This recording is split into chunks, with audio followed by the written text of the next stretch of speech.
So on the left is a photograph of the installed preconditioned taillights just after the install, and on the right is a thermal image of that.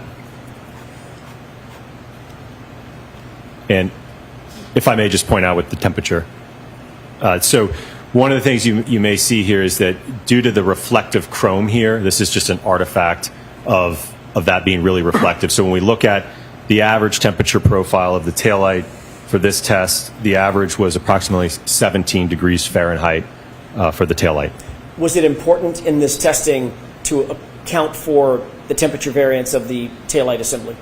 Yes, absolutely. And I will note we certainly strive to maintain that. One of the things you actually may see in this photograph on the left are these pellets on the ground, and that is due to the fact during the installation process, one of my colleagues was positioned adjacent to the taillight fixtures, applying a compress of dry ice to help mitigate any heat transfer during the install process.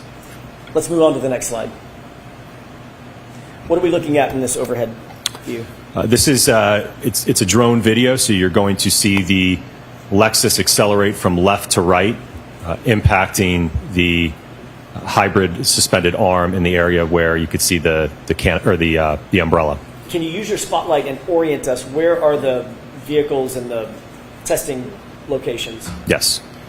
So the Lexus is starting here.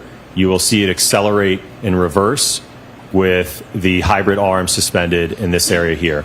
Okay. Is this a video or just a still shot? This is a drone video. Let's go ahead and play that.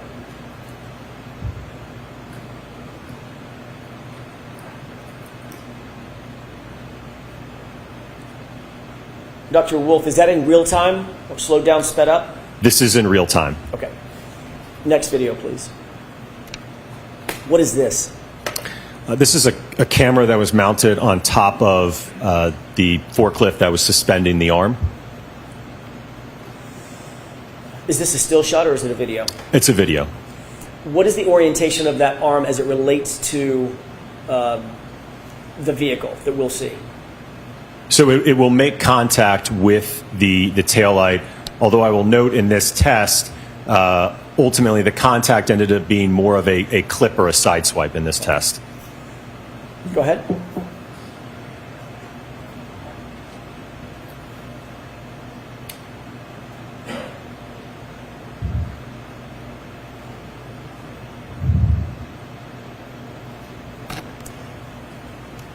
Did you see the impact area? It's quick. Right. What did you mean when you said more of a side swipe or a clip? So I think the next couple of videos will help demonstrate that. Let's move on to the next one. What are we looking at in this video? Or, I'm sorry, in this photograph? So this is going to be a high speed or a slow-mo video. You're going to see the Lexus come in from the right and then move across the screen to the left, and you'll see contact occur between the taillight and the arm. Okay.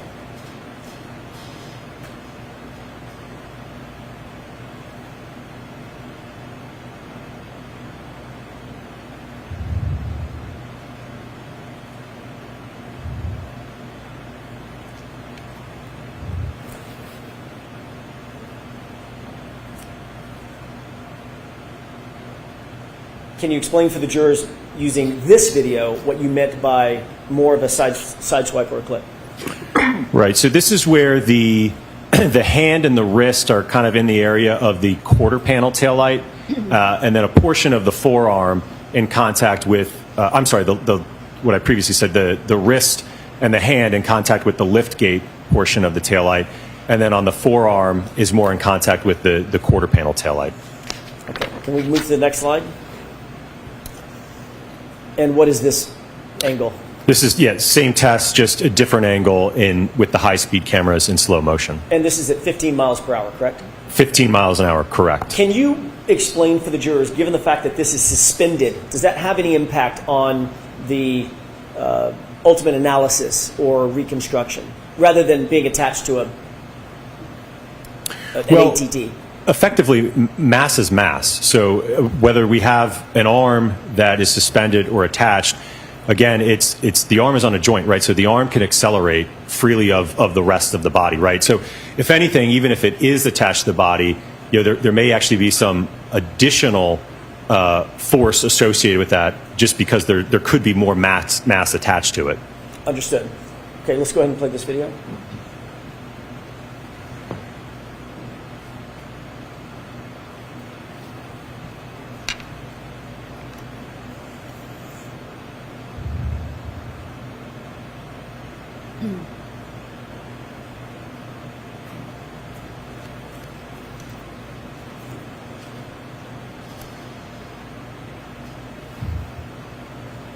Can we go to the next slide, please? What are we looking at in these three photographs? So you're looking at, on the left, starting from left to right, just at contact, and then just after contact, and then post-contact. So as I mentioned, you can see that in this first one at contact, again, we don't have, the hand isn't and the arm aren't positioned as far out on the previous tests, and the hand is in the area and the wrist of the lift gate taillight, with part of the forearm in contact with the quarter panel taillight. And as you saw in the video, essentially the arm just kind of moves out of the way of the vehicle as it comes by. Understood. Next slide, please. What are we looking at here?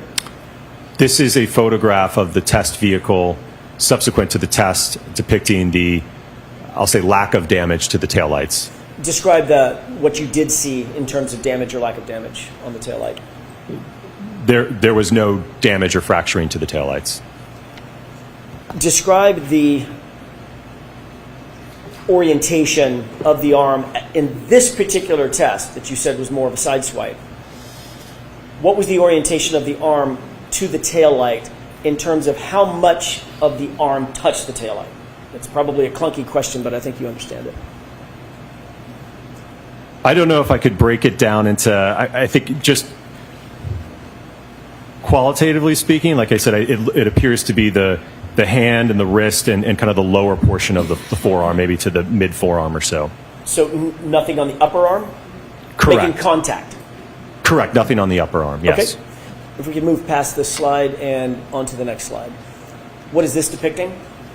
So this is depicting the test taillights of the 15 mile per hour impact into the hybrid arm compared to that of the subject taillight. Was there any notable damage at all on the on the exemplar taillight following test C at 15 miles an hour? The only thing there may have been was some very slight abrasions maybe to the plastic, but there certainly was no breaking or fracturing of the lens assembly. Were you able to reach any opinions or conclusions as to whether the damage to the subject taillight is consistent with striking an arm at 15 miles per hour? In this test, it was inconsistent. Even in a side swipe? Correct.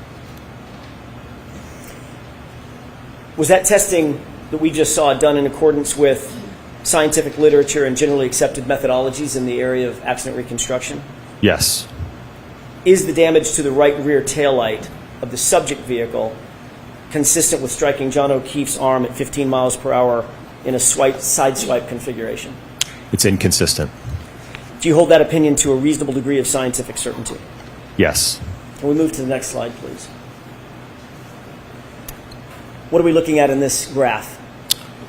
So you're looking at the hand acceleration over time, so you can see that because, as you saw in the previous video and slides, the hand initially made contact with the taillight, so that gets accelerated up first.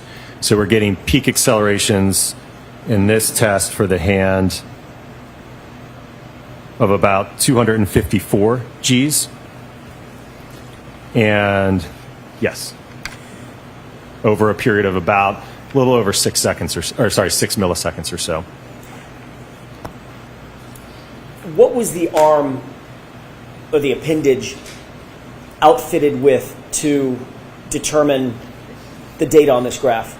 Right. So if you think back to the lab testing that we did, right, because we didn't have, and again, this is kind of why we did the testing incrementally as we went about it, but in the lab test, we didn't have a way to mount the liftgate assembly to also evaluate that interaction. So when we moved outside the full-scale vehicle testing, we had a liftgate taillight, obviously the full vehicle, so we also instrumented the hand with an accelerometer as well as the forearm. So we were able to measure the acceleration of both the hand and the forearm in these tests. Can we move to the next slide, please? And what are we looking at here?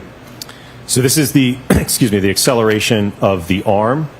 So you can see that it reaches a peak around 5 milliseconds at about, looks like just under 200 Gs. And the next slide. What's depicted in this graph? So this is doing, again, the integration of the acceleration data for the hand to determine what speed did the hand get accelerated up to. And you can see that at the onset of this, it's at rest, it's impacted, and then gets up almost to 15 miles an hour in 4 milliseconds. Ultimately does reach at about 18 milliseconds, it does reach that 15, but it's nearly at 15 at contact. Thank you. The next slide, please. And what is this delta V showing us? So this is showing the change in speed of the arm. And again, because the hand was, and the wrist was more of the central impact to the ATD arm, this ultimately saw less acceleration, therefore less of a change in speed. So at around 6 milliseconds, well, roughly actually about 1 millisecond after it started to increase in acceleration, it's at about 5 miles per hour. Is that reflected in the fact that the arm pivoted? Yes, spun?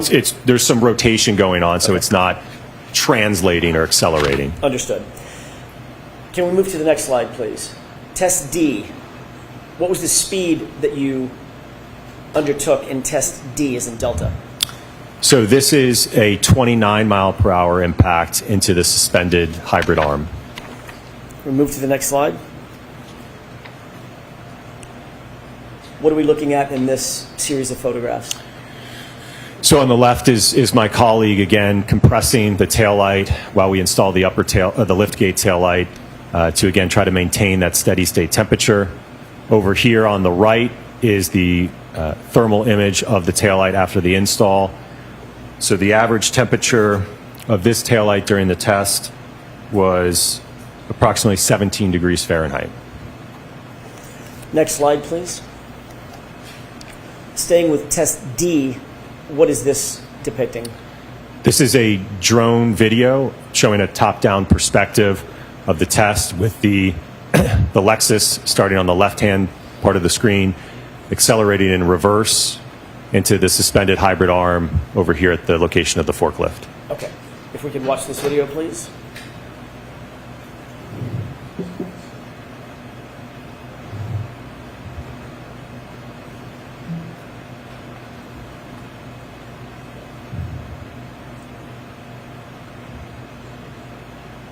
Do your next slides show, there you go, the suspended arm. What are we looking at here? So this is a video camera that was positioned on top of the forklift looking down at the arm, so you'll see the vehicle move from bottom to top as this video plays. By the way, Dr. Wolfe, what are the purple and white lines that we see have predominated? I'm sorry, I was talking over that. Sorry. That's okay. What are the purple and white lines that we see? So those are guidelines to help. I will note that this is kind of like a needle in a haystack. It's very hard to hit this small of a target. So just served as a guideline to reference as we're accelerating rearward into this. Is this in real time? This is in real time, yes. What's the speed that the vehicle is entering the frame at? 29 miles per hour. Thank you. What happened to the arm in terms of its suspension? It actually gets ripped off from the mounting location. Is there a reason you believe physically that that arm was ripped off from the suspension tethers? Well, certainly there was enough force to break the tie lines to the forklift. Was there a test value of those tie lines? I think they were rated at 150 pounds. What does that suggest in terms of the force that was exerted? Just before we get to the other testing, the force that was exerted on the arms to tear off the tie lines? Well, it indicates that the arm saw at least 150 pounds of force. Okay. Next slide, please. What are we looking at in this video? So this is going to be a slow motion video. You'll see the Lexus accelerate in reverse, making contact with the arm. And again, this is the 29 mile per hour impact test. Okay.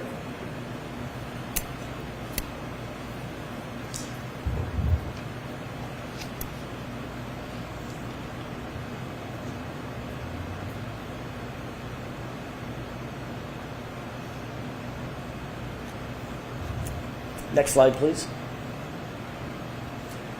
And what is this? This is a video, a high-speed video, so slow motion of test D at 29 miles per hour into the ATD arm that is suspended. So you'll see the Lexus enter the frame from the right and impact the arm. Okay.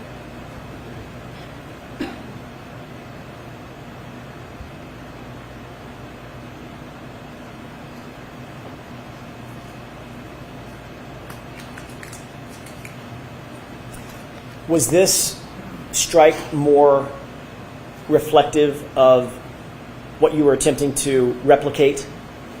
Yes, this was a more central impact to the arm, yes. Thank you. Next slide, please. And what is this? So this is a high-speed or slow-motion video depicting the test D at 29 miles per hour, just a different perspective than the previous video. Okay.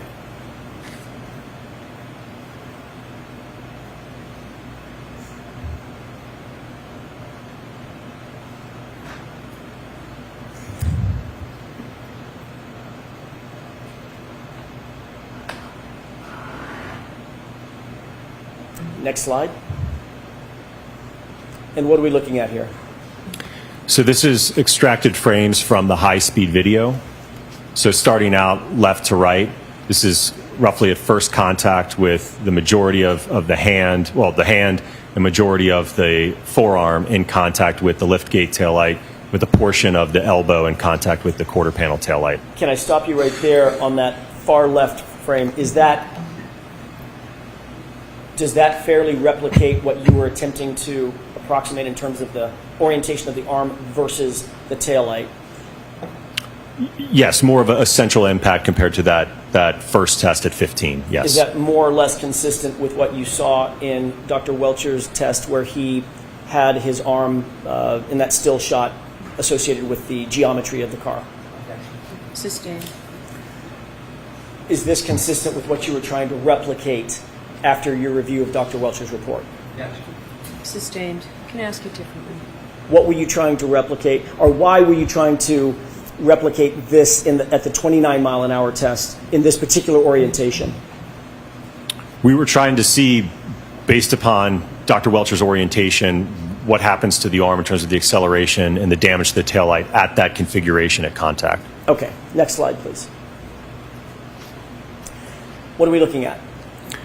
So this is a photograph depicting the damage to the liftgate taillight as well as the quarter panel taillight. And what do you note in terms of that damage?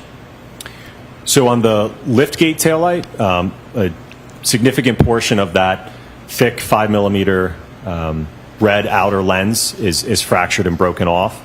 The underlying diffusers are still in place. There was a small crack in, I believe it was the upper diffuser here. The quarter panel taillight had the clear section damaged with the outer lens missing, along with some fragments from the outer portion of the red part of the lens. Next slide, please. What are we looking at in this slide? So this is another photograph depicting the quarter panel taillight. As I indicated, there is portions of the red lens cover missing. The interior diffusers remained largely intact in this test. Next slide. What is this side-by-side depicting?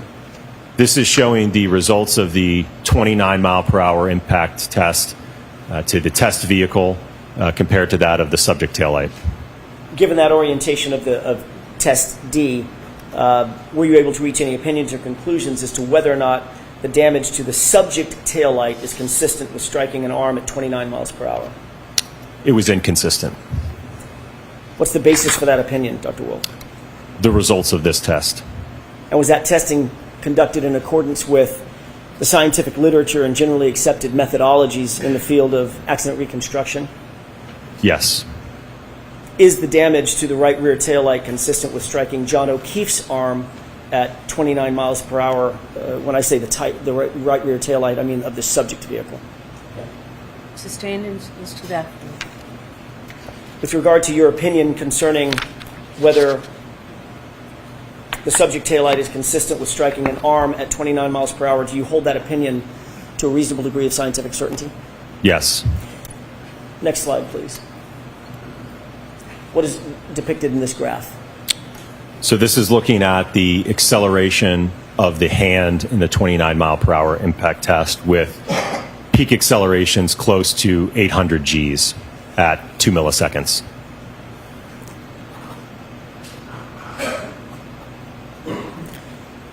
Next slide, please. What are we looking at in this graph? This is the acceleration of the arm, reaching peak acceleration of about 500 Gs.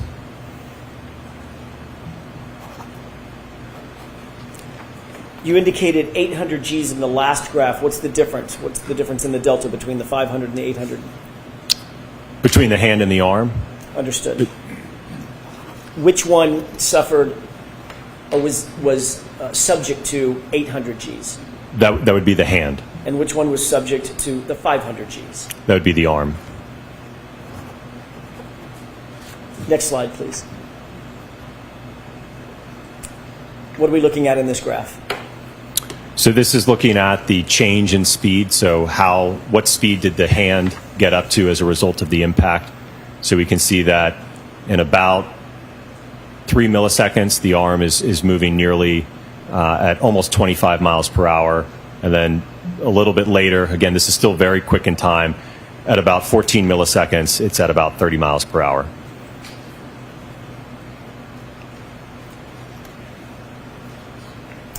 Next slide, please. What's depicted in this graph? So this is looking at the change in speed of the arm as a result of the contact. So starting here at about 2 milliseconds, the arm accelerates up to, by 8 milliseconds, we're at about 35 miles per hour. And this, you may be wondering, why are we getting more speed than what the input was? And that's because you get a phenomenon known as restitution. Basically, there's an elastic collision between the two where you can get almost a bouncing effect. So when you have something that weighs 6,000 pounds striking something that's much, much lighter than that, it can actually cause it to accelerate up to a greater velocity than the impact speed. Next slide, please. Test E, 24 mile an hour impact test. What is that? So this is a 24 mile an hour impact test to the ATD arm attached to a test dummy. Next slide, please. Why did you utilize 24 miles an hour for this test? So it's my understanding that this is the upper end. There is a triggering event of, I believe it's 1162.2, and I think at the end of that data, the speed is approximately 24 miles per hour. So we did a test at the end point, if you will, in that data set. What is this photograph showing in terms of the orientation of the arm and the hybrid test dummy, or ATD? So the orientation is to depict, again, the orientation that Dr. Welcher indicated in his static and dynamic test to show what happens when again, that ATD arm that we had is attached to a test dummy and is struck at 24 miles per hour. Next slide, please. And what is this? So this is a thermal image of the taillights just after the install with the average temperature at about just over 33 degrees Fahrenheit. Next slide. And what are we looking at? So you're looking at a top-down drone video with the Lexus here on the left that will accelerate in reverse up to 24 miles an hour, striking the ATD arm. Let's watch that, please.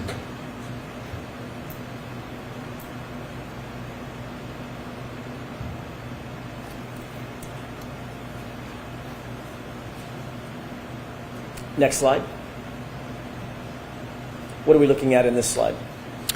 So this is a top-down video from atop of the forklift, or where the arm is suspended, attached to the dummy. So you're going to see the vehicle enter from the bottom into going to the top of the screen.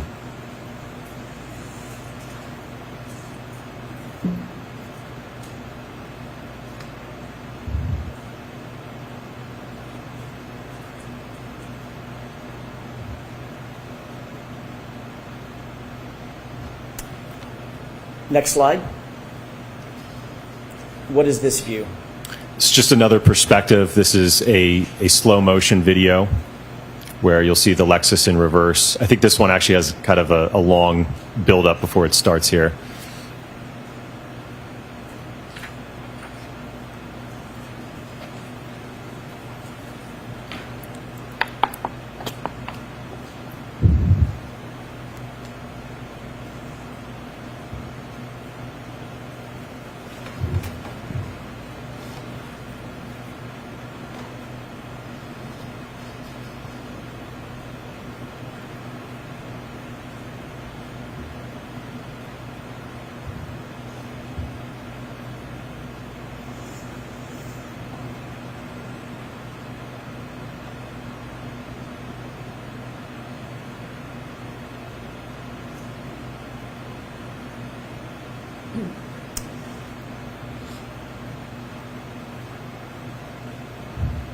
And could we go to the next slide, please?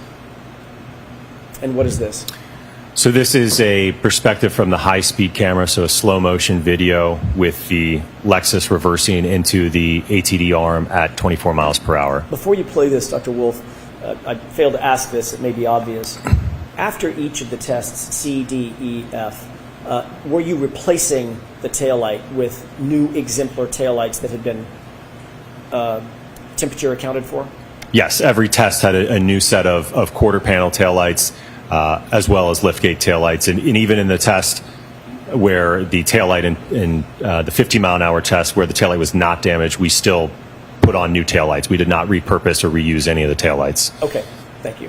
If you could play this for us, please.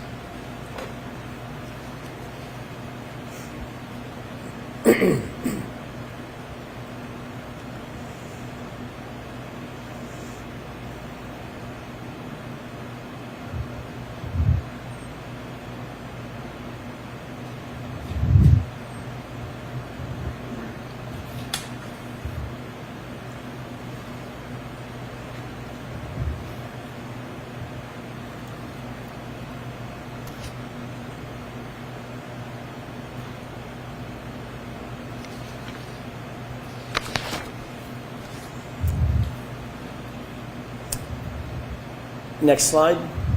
In this configuration, was the ATD outfitted with the hoodie that you've earlier described? Yes.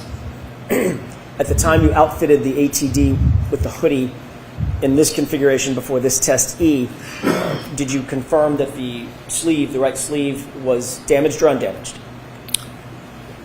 After this test? No, before. Before, it was undamaged before the test. Okay. What are we looking at in this slide? So this is still frames from the high speed. So starting out on the left here, just at contact. So the forearm making contact with the liftgate taillight, and then the upper part of the forearm and the elbow making contact, a direct hit into the quarter panel taillight. And the middle here is just after contact, and on the right is post contact. Thank you. Next slide, please. What are we looking at in this video, or in this picture?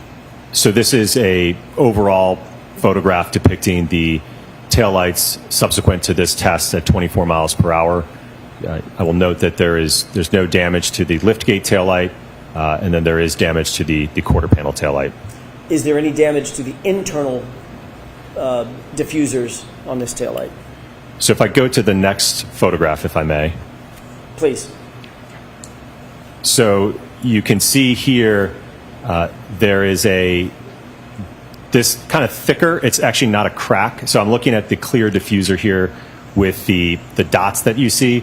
This line that you see, kind of opaque. I don't know if you've got a laser pointer to. Donna, may I? Yes. Just so there's no confusion, thank you. So the line right here that's part of the assembly, so that's just a part of how the plastic is molded. There's a very small crack right here in the underlying diffuser, but all of the remaining part of the diffuser in terms of this portion here and here are all intact, and same with this portion of it. What about the chrome piece that's running between the diffusers? I don't believe that was damaged during this test, no. And what about the clear acrylic toward the top left of that taillight housing? It was partially fractured, but not the entire outer portion of it. Next slide, please. What is this depicting? So this is a photograph depicting the quarter panel taillight subsequent to the 24-mile-an-hour impact test with the ATD arm compared to that of the subject taillight. Based on this test, were you able to reach any opinions and conclusions as to whether the damage to the subject taillight is consistent with striking John O'Keefe's arm at 24 miles an hour? Sustained in that form. Were you able to reach any opinions or conclusions as to whether the damage to the subject taillight is consistent with striking an arm at 24 miles per hour? Based upon the test results, it's inconsistent with striking an arm. On what do you base that opinion? I base it upon the test results that I've shown in terms of the video and the data acquisition. Can you describe that in a little bit more detail? So during this test, we had the instrumented hybrid arm outstretched from the test dummy with the accelerometer on the hand and the forearm.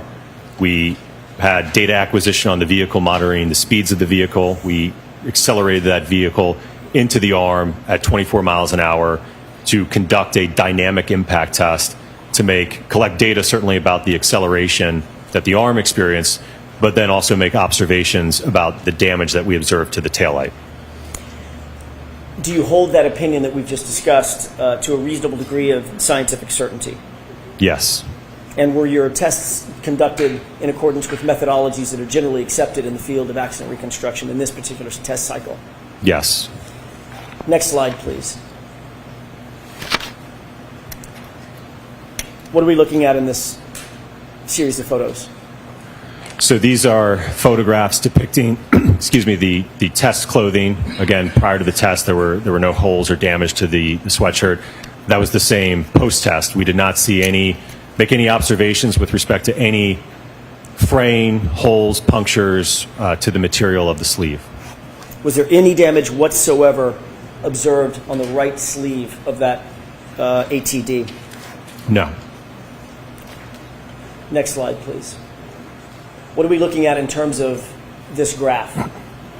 So what you're looking at in this graph is the acceleration of the hand reaching a peak acceleration just after 10 milliseconds of approximately 435 Gs.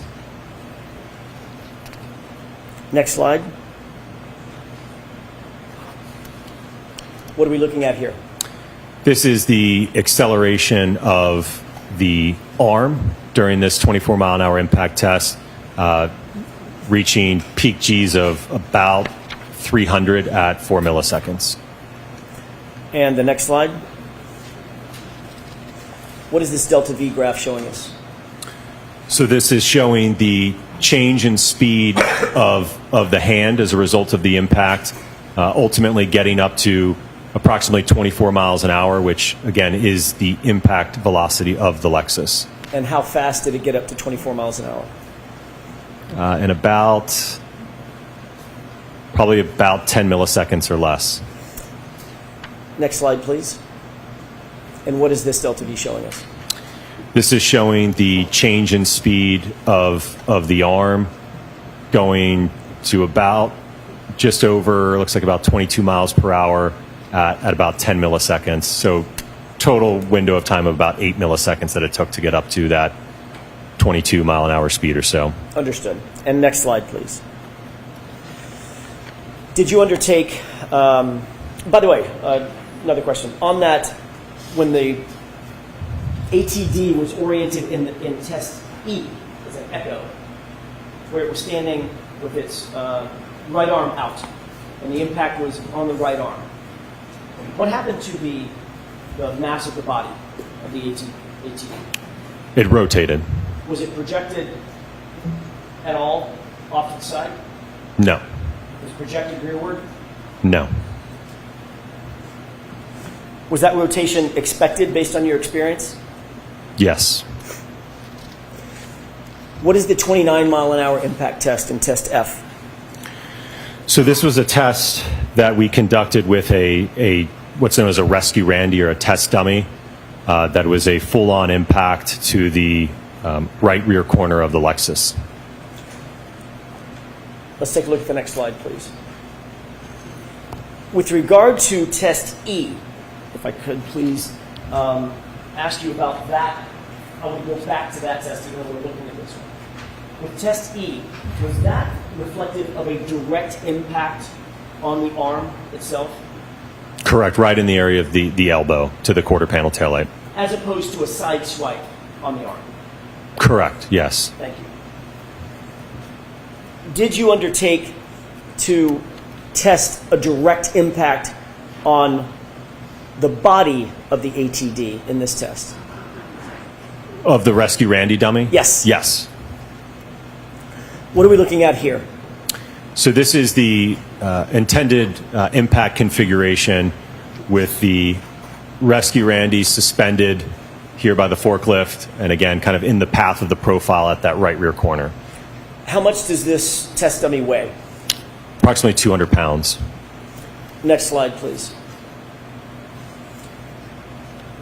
What are we looking at in this photograph? So this is a video. We had a little bit of a false start, so our high speeds weren't triggered, but thankfully we were able to pull our surveillance video to get at least an overall video of the test taking place. Do you have, or let me ask you that did you intend to have high-speed video just like you've had in every other test? Yes. What went wrong? Something Just didn't get miscommunication between the driver and the rest of the test engineers. Got it. So false start. Okay. Was the taillight housing reassembled for this test? Yes, it had a preconditioned new set of taillights on it. And other than the taillight being damaged several times that we've seen, was there any other damage to the rear of that exemplar vehicle? I'm sorry, can you repeat the question? Sure. Other than the taillight damage that you rotated through in your testing, C through F, was there any other inherent damage to the the lift gate that existed when the exemplar vehicle was received by you? When it was received, no. It was Okay. in good condition. No defects or damage were noted. Okay. What are we going to expect to see in this video? So in this video, you'll see in the surveillance video, the Lexus will come from the right to left, strike the rescue Randy, and then you'll see the rescue Randy projected and slide on the ground. Okay.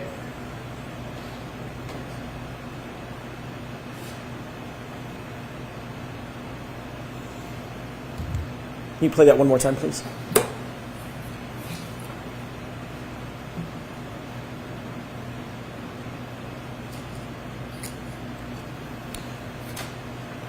Next slide, please.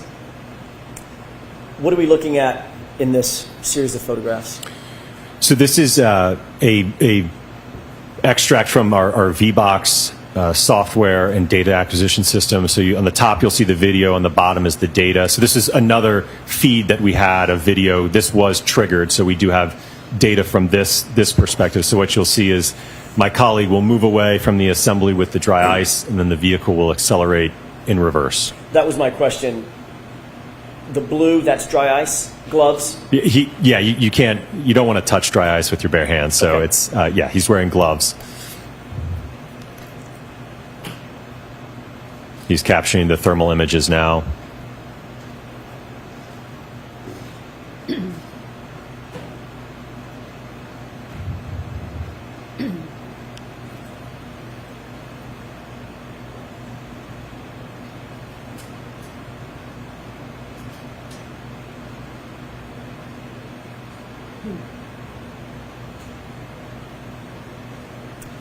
Next slide, please. And what are we looking at in this So these are extracted frames from that video you just saw from the data acquisition system. So on the left here is just before contact between the test dummy and the Lexus. On the right is just at contact.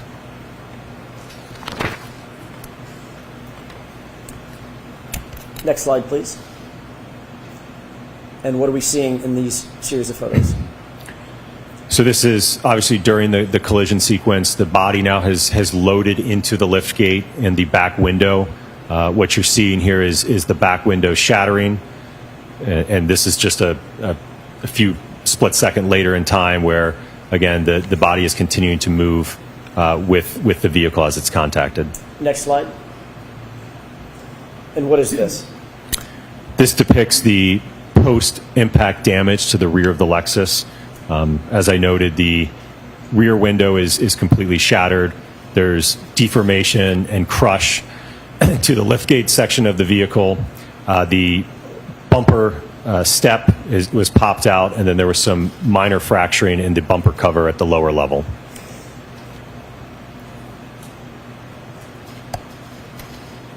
Did you note anything regarding the internal components of the exemplar taillight, even at this direct impact?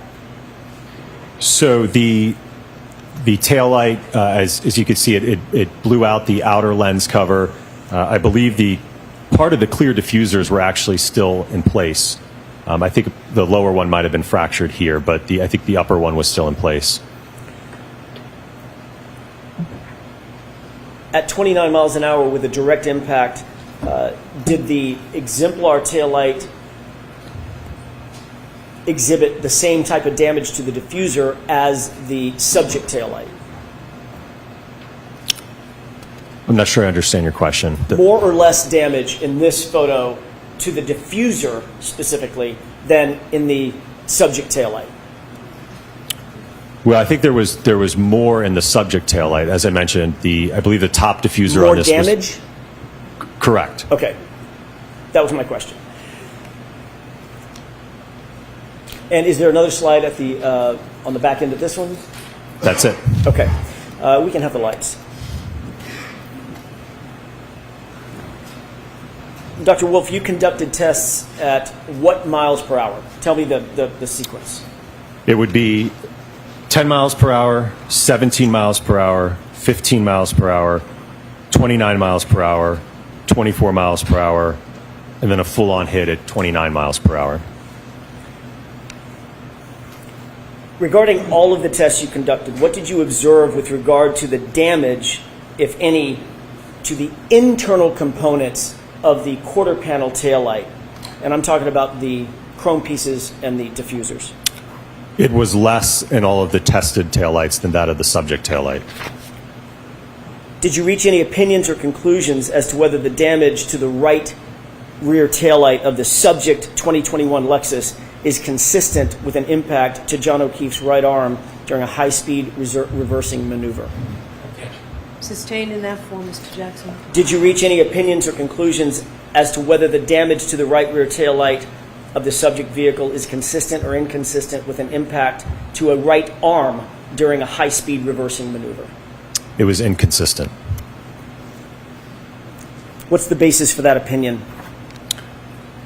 All of the test data that we did from the laboratory testing, moving up to full-scale vehicle testing, all of the collected data in terms of the photographs, the observations, all of the acceleration data collected. So all of the testing that we've walked through in this PowerPoint, along with certainly that was based upon all generally accepted and peer-reviewed methodologies in the accident reconstruction community. Do you hold that opinion to a reasonable degree of scientific certainty based on your experience, training, and education? Yes. Did you reach any opinions or conclusions as to relating to the punctures, holes in the hoodie that you saw that was related to John O'Keefe? Yes. Do you have an opinion or conclusion as to whether or not the damage that you saw to the hoodie related to John O'Keefe is consistent or inconsistent with a impact from a right rear taillight of the subject SUV? It was inconsistent. And what do you base that opinion on? based upon all of the impact testing that we did with the clothed ATD arm in the laboratory as well as the field. In any of the testing that you did you ever see taillight pieces cut, puncture, or fray the sleeve of that hoodie? No. The exemplar hoodie, I should say. Correct. Did you reach any opinions or conclusions as to whether the rear taillight of the subject SUV was involved in a center of mass strike of a pedestrian at a high-speed rearward maneuver? Yes. What is your opinion? That the damage to the subject Lexus is inconsistent with a center of mass hit. What do you base that opinion on? The testing that we conducted in that last test that you just saw. Do you hold that opinion to a reasonable degree of scientific certainty, Dr. Wolfe? Yes. Thank you. That's all I have.